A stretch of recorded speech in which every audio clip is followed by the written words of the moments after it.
Welcome everyone. Today you're going to discover the full story of Costco.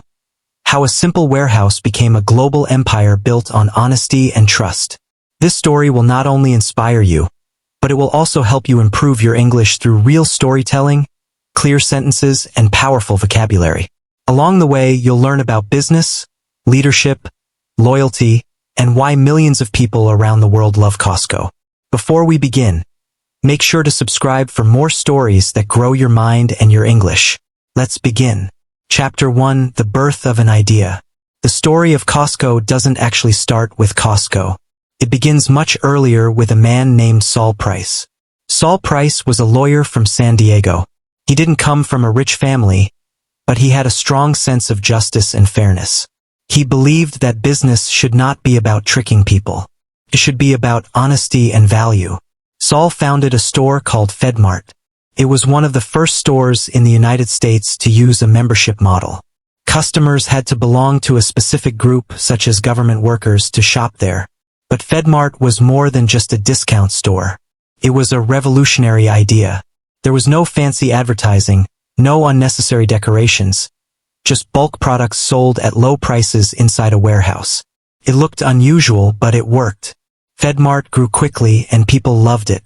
But years later, after Saul lost control of the company, he left and decided to start something even bolder. He created a new store called Price Club in San Diego, California. This was the true beginning of the model that would later become Costco. Price Club was unlike anything else at the time. The store operated inside a converted airplane hangar. Products were sold in bulk, meaning very large quantities. Customers had to pay a membership fee to shop. There were no ads, no decorations, no music, just concrete floors, metal shelves, and large packages of useful items. What shocked the retail industry was that Price Club sold products almost at cost. The company made very little profit on the products themselves.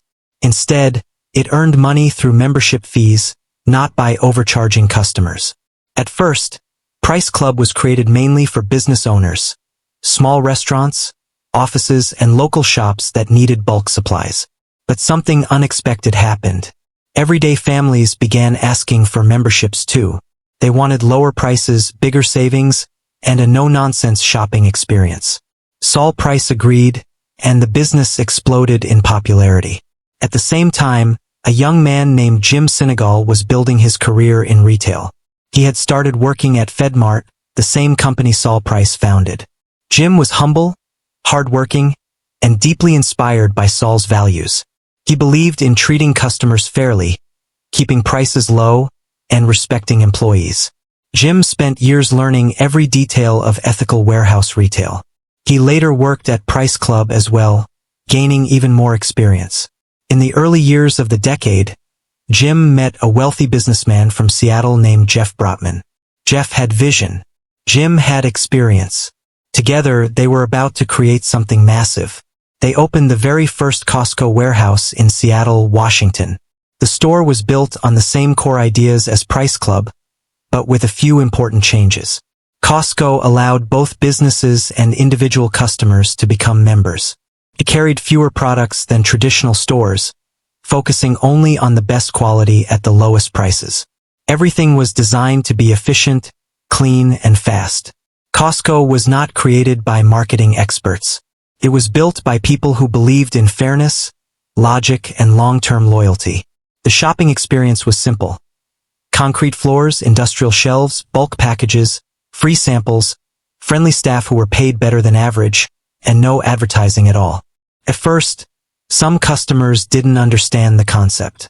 But those who walked inside saw the savings and never looked back. The first warehouse was a success, and the company began expanding carefully across the western United States. Growth was slow but strategic. Jim Sinegal believed that every detail had to be right before opening a new location. His mindset was simple: we are not trying to be the biggest. We are trying to be the most trusted. Meanwhile, Price Club was still operating successfully, but it eventually faced management and financial challenges. Instead of becoming competitors, Costco and Price Club made a bold decision. They merged. The two companies combined under the name Price Costco. It was a perfect match. The same values, the same vision, and the same business model came together. Together, they operated hundreds of warehouses, employed thousands of workers, and served millions of members. But merging two companies was not easy. There were differences in leadership styles, systems, and long-term strategies. Eventually, the two sides separated peacefully. The Price family went on to create a different international business, while Costco became a single unified brand. Soon after, the company officially changed its name to Costco Wholesale Corporation. This was more than a rebranding. It was a message to the world that Costco would grow under one clear identity and one leadership vision. Costco streamlined operations, created unified buying systems, trained managers under one philosophy, and prepared for national expansion. By this point, major retailers dominated the market with thousands of stores and non-stop advertising. Costco chose a different path. It opened new warehouses slowly, focused only on high-performing locations, used data instead of hype, and planned every store carefully. Almost every new location became profitable within a year, something extremely rare in retail. Inside a Costco warehouse, shoppers saw tall shelves, bulk quantities, limited product choices, fast checkouts, and free samples. There were no banners, no sales signs, no music, just a quiet, honest shopping environment. Costco expanded internationally while keeping its core values unchanged. It studied local cultures, trained local employees, and adjusted only what was necessary, never the principles. The company faced competition, criticism, and economic pressure. But it survived because it stayed consistent. Prices stayed low. Quality stayed high. Employees stayed loyal. Members kept renewing. By the end of this chapter, Costco was no longer just a store. It had become a trusted brand, a community, and a company with a clear soul. And this was only the beginning. But Costco stayed calm. It didn't rush. It didn't panic. It didn't try to be trendy. Instead, it focused on the same four pillars it had always believed in: low prices, high quality in bulk, member loyalty, and honest business. During this decade, Costco would face its biggest test, surviving the Great Recession, the worst global economic collapse since the Great Depression. Let's walk through the major decisions and moments from this era. In the early years of the new century, Costco wasn't trying to dominate headlines. It was doing what it always did best: opening warehouses one at a time, studying customer habits, building long-term relationships with suppliers, improving the member experience, and ignoring the noise around it. But retail was changing fast. Walmart was growing aggressively. Amazon was becoming a serious online threat. Target was attracting middle-class shoppers with strong branding. Sam's Club, Walmart's warehouse chain, was trying to compete directly with Costco. Still, Costco had something the others didn't: real trust. Costco is not known for flashy innovation, but during this period it made smart, quiet improvements that helped it grow without losing its identity.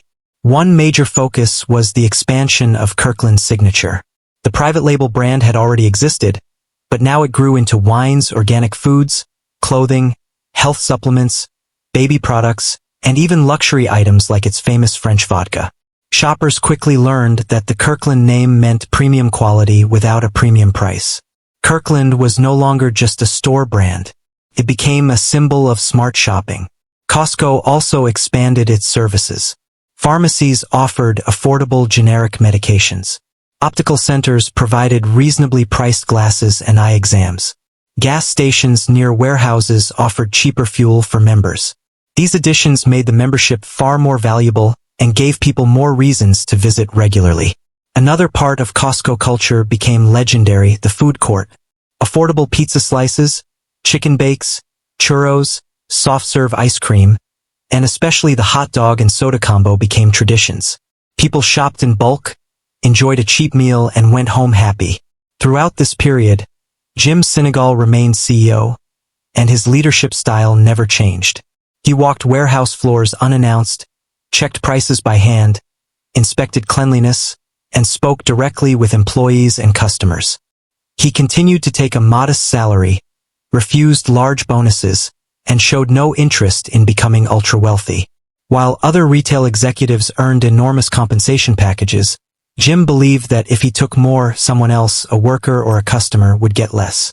That attitude created deep loyalty, not only among employees but among members as well. Costco also expanded further internationally. Its presence in Japan grew steadily. South Korea became one of its most loyal markets. Operations expanded across Taiwan, the United Kingdom, and Mexico. Each country brought unique challenges, different shopping habits, cultural expectations, packaging sizes, and languages. But Costco succeeded where many companies failed. It respected local cultures, learned from customers, and stayed honest with pricing. Then came the turning point. The global economy collapsed. Banks failed. Millions lost their jobs. Housing markets crashed. Spending slowed everywhere. For most companies, this was a nightmare. For Costco, it was a moment of truth. During the economic crisis, people needed lower prices, basic necessities in bulk, and a company they could trust. Costco delivered all three. While luxury retailers struggled, Costco warehouses stayed busy.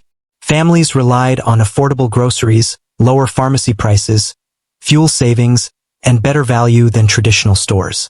Membership renewals remained strong. Employees were not laid off. And the famous hot dog combo stayed the same price.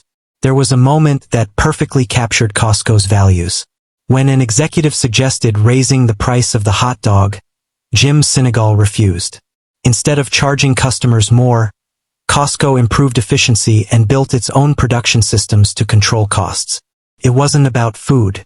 It was about trust. While many retailers saw declining revenue, Costco continued to grow. Membership loyalty stayed high. Employee turnover remained low. Investor confidence returned faster than it did for most competitors. Wall Street often questioned Costco's approach. Why not raise prices? Why not cut wages? Why not chase higher short-term profits? Costco's answer was simple, because it was the right thing to do. Instead of focusing on quarterly earnings, Costco focused on long-term relationships, employee loyalty, ethical margins, and word-of-mouth growth. By the end of this decade, Costco had survived massive economic disruption, strengthened its identity, and proven that honest business still works. While others chased speed and greed, Costco showed the power of patience, discipline, and service. Chapter 3. A New Era: Costco after Sinegal. As the next decade began, Costco was larger than ever. Hundreds of warehouses operated worldwide.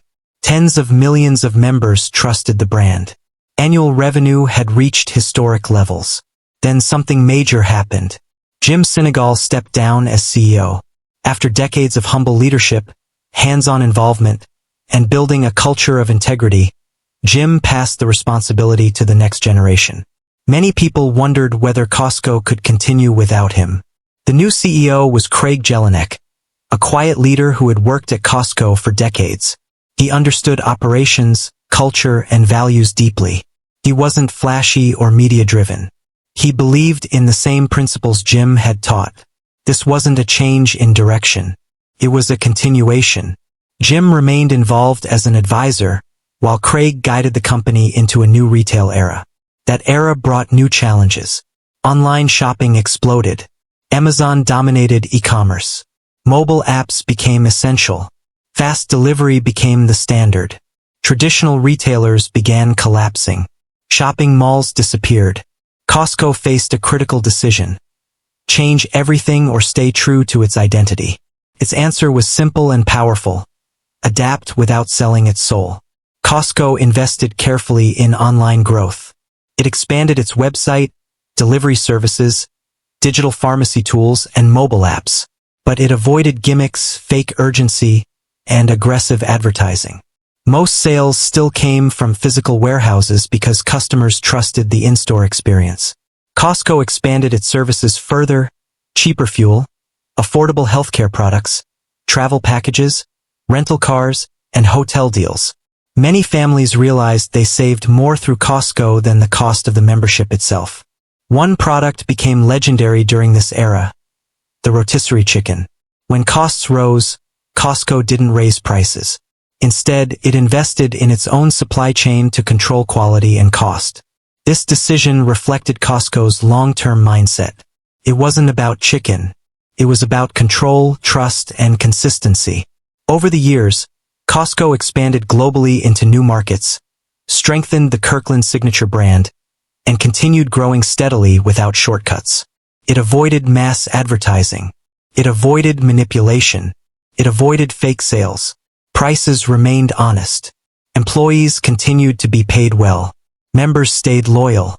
Costco didn't grow the fastest. It grew the smartest. And through all the change, one thing never changed: trust.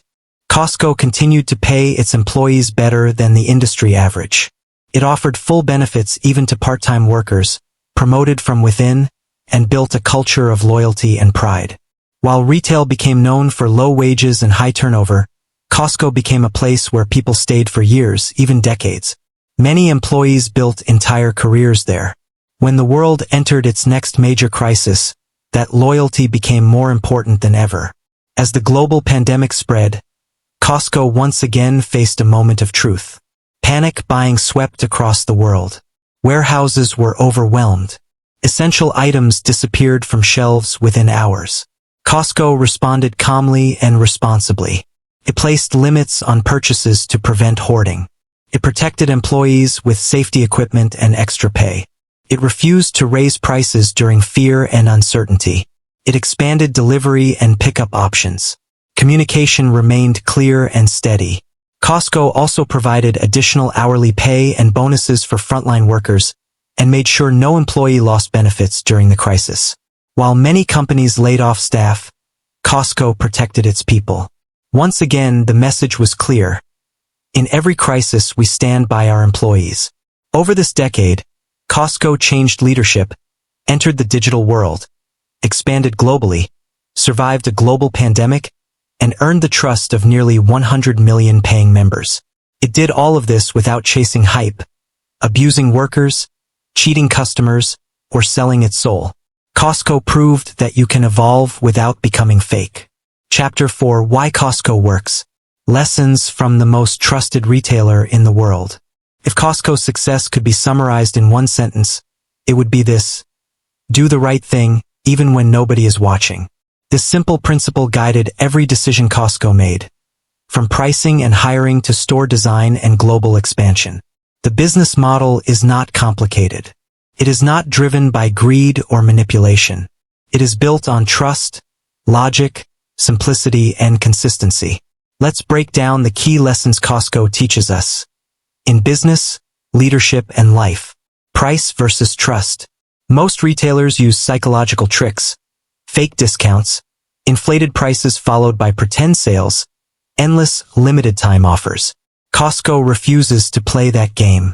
Instead, it follows a capped margin pricing system. Prices stay low, and profit comes mainly from membership fees, not product markups. This creates safety for customers. They know they're not being fooled, and that kind of trust takes years to earn. Simplicity wins. Most supermarkets overwhelm shoppers with endless choices. Costco does the opposite. It offers only a few carefully selected options for each product. Fewer choices mean lower costs, faster shopping, and better prices. And because everything is curated, customers trust that if a product is sold there, it's worth buying. Shopping becomes simpler, faster, and less stressful. Kirkland Signature. The power of private trust. Kirkland Signature is not a cheap store brand. It is premium quality at a fair price, often made by the same manufacturers behind famous global brands. People buy Kirkland not for the label, but for the promise behind it. When trust comes first, branding becomes secondary. Employees come first. In many retail companies, workers are underpaid and overworked. Costco flips this model. Higher wages, benefits for part-time staff, promotions from within, paid time off, healthcare, and retirement plans create a workforce that is loyal and proud. The result is smiling faces, knowledgeable employees, and service that can't be forced. Culture isn't what a company says. It's how people are treated every day. Members, not customers. Costco doesn't sell to shoppers. It serves members. People pay to join, renew year after year, and feel part of something smart and fair. They stay because they see real savings, feel respected, and trust the system. Costco doesn't push sales. Proves its value every time you walk through the door. No advertising, no manipulation. Costco spends almost nothing on traditional advertising. No loud commercials. No aggressive online campaigns. Instead, it relies on experience, consistency, and word of mouth. People talk about Costco because they love it, not because they're told to. Trust spreads faster than ads ever could. Values over shortcuts. Costco refused shortcuts that many competitors accepted. It said no to fake promotions, cheap labor, data manipulation, panic pricing, and flashy distractions. Every time the world changed, Costco asked one question: can we adapt without breaking our values? Most of the time, the answer was yes. That's why Costco has survived every crisis, every market shift, and every competitor. Today, Costco operates hundreds of warehouses across multiple countries. It generates massive revenue, employs hundreds of thousands of people, and serves over 100 million members worldwide.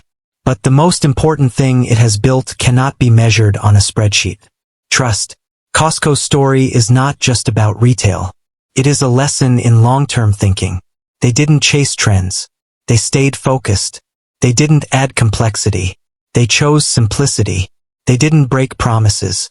They stayed consistent. They didn't chase ego. They delivered value. They put people first and profit followed.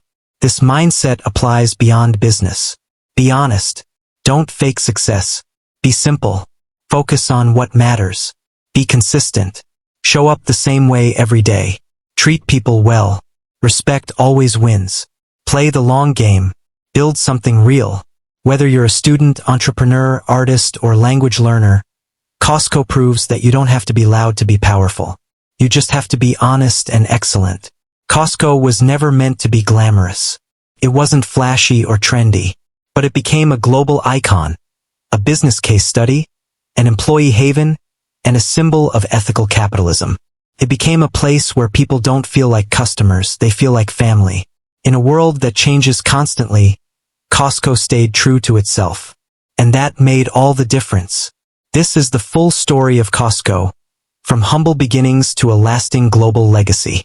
If you enjoyed this story and learned something valuable, share it with others. And remember, greatness doesn't always shout. Sometimes it looks like a simple warehouse.